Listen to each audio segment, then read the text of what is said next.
आखिर हरिवंश महाप्रभु ने कलयुग में क्यों अवतार लिया? क्या कारण था कि उन्हें अवतार लेना पड़ा? हरिवंश नाम की आखिर महिमा क्या है? क्या प्रभाव है कलयुग में हरिवंश नाम का? जो लोग हरिवंश नाम का दिन रात जप करते हैं, रटते रहते हैं, आखिर उनके जीवन पर क्या प्रभाव पड़ता है? और जब हरिवंश महाप्रभु ने अवतार ग्रहण किया, उसके पहले यहाँ की स्थिति क्या थी? हरिवंश महाप्रभु और प्रभु श्री हरि में आखिर क्या अंतर है, जानेंगे आज के इस वीडियो में। राधे राधे दोस्तों, मैं हूं आपको भाई राधा वल्लभ दास कुणाल। आप देख रहे हैं अपना चैनल सनातनी कथाएं। चलिए वीडियो में आगे बढ़ते हैं। श्री हरिवंश चंद्र शुभ नाम, सब सुख सिंधु प्रेम रस धाम, जाम घटी बिसरे नहीं। यह जो पर्यो मोहि सहज स्वभाव, श्री हरिवंश नाम रस चाओ, नाव सुदृढ़ भव तरन को, नाम रटत आई सब सोही, देव सुबुद्धि कृपा करि मोहि, पोई सुगुन माला रचे, नित्य सुकंठ जो पहिरो तास, जस वर्णो हरिवंश विलास, श्री हरिवंश ही गाइयो। अर्थात श्री हरिवंश चंद्र महाप्रभु का जो नाम है वो संपूर्ण सुखों को प्रदान करने का सिंधु यानी कि सागर है, प्रेम रस का धार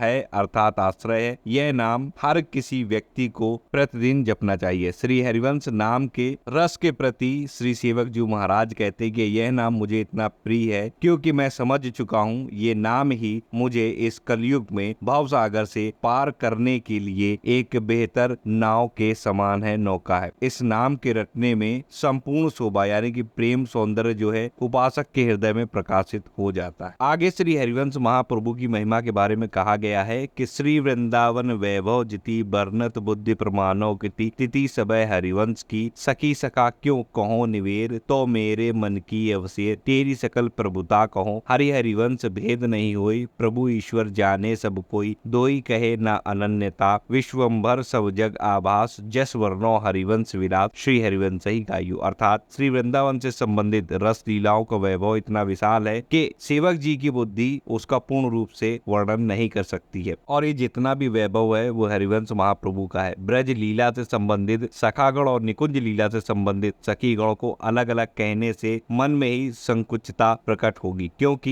ये दोनों सखी और सखा श्री हरिवंश के प्रभुता के अंग है। इसलिए श्री हरि और श्री हरिवंश में उसी प्रकार कोई भेद नहीं है जैसे प्रभु और ईश्वर में नहीं है। कहने को दो तत्व की अनन्यता एकता नहीं रहेगी। इसी प्रकार जैसे विश्वम्भर यानी कि विश्व का पालन करने वाला एवं जग आभासित संपूर्ण जग को प्रकाशित करने वाला एक है, उसी प्रकार श्री हरि और श्री हरिवंश भी एक है। इसलिए तत्व को अभिन्न समझकर उपासक को श्री हरिवंश के नाम का सदैव रटन करना चाहिए। इसके आगे श्री हरिवंश महाप्रभु के बारे में बताया गया, उनकी महिमा के बारे में कि श्री हरिवंश महाप्रभु के जन्म कर्म गुण और रूप अपार है, उसका विस्तार कहना बहुत ही मुश्किल है। माँ सरस्वती भी हार जाएंगी अगर उनके विस्तार की बात करें तो। अब समझिए कि क्यों हरिवंश महाप्रभु को अवतार लेना पड़ा। कलिजुग कठिन वेद विधि रही, धर्म कहूँ नहीं दीखत सही, कही भली को न करे, उद्बस विश्व भयो सब देश, धर्म रहित मेदिनी नरेश, मिलेच सकल पहुमी बढ़े, सब जन करई आधुनिक धर्म, वेद विहित जाने नहीं कर्म,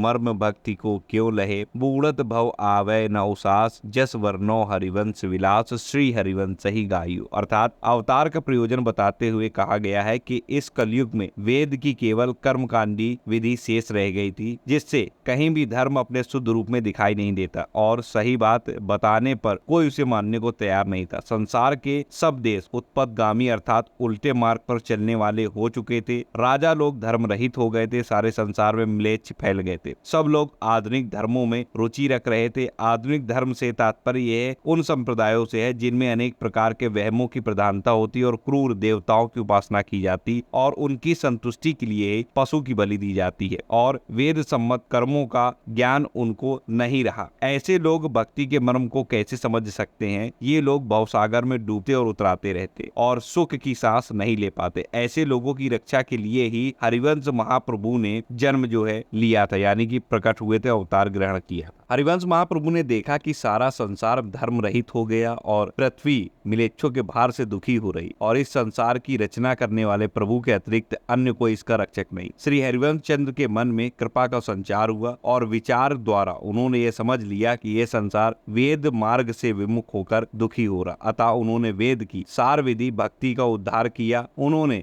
सब अवतारों की भक्ति का प्रचार करके दोबारा संसार में रस रीति का उद्धार किया और अपना धर्म प्रकट किया। जो धर्म का नाश देखकर प्रकट हुए, उन श्री हरिवंश के नाम को प्रत्येक मनुष्य को प्रतिदिन जपना चाहिए। इस नाम की महिमा ऐसी है कि अगर आपने ये नाम पकड़ लिया, राधा वल्लभ श्री हरिवंश, तो फिर आपको कुछ और करने की आवश्यकता नहीं। बस बिना अंतर पड़े इस नाम को आप रटते रहिए, भगवत प्राप्ति निश्चित है। इस कलयुग के भवसागर से आप निश्चित पार हो जाएंगे। ये एक बहुत ही बेहतरीन नाव है इस भवसागर को पार करने के लिए। आशा करता हूँ जानकारी आपको अच्छी लगी होगी। वीडियो अच्छा लगा हो लाइक करिए, चैनल पर नए सब्सक्राइब कर लीजिए, कमेंट में जय श्री हरिवंश जरूर लिखिए। अगले वीडियो में आगे बात करेंगे हरिवंश महाप्रभु की आगे महिमा के बारे में बताऊंगा, इसलिए चैनल को सब्सक्राइब करना बिल्कुल मत भूलिएगा। मिलता हूँ अगले वीडियो में नई जानकारी के साथ, तब तक राधा वल्लभ श्री हरिवंश।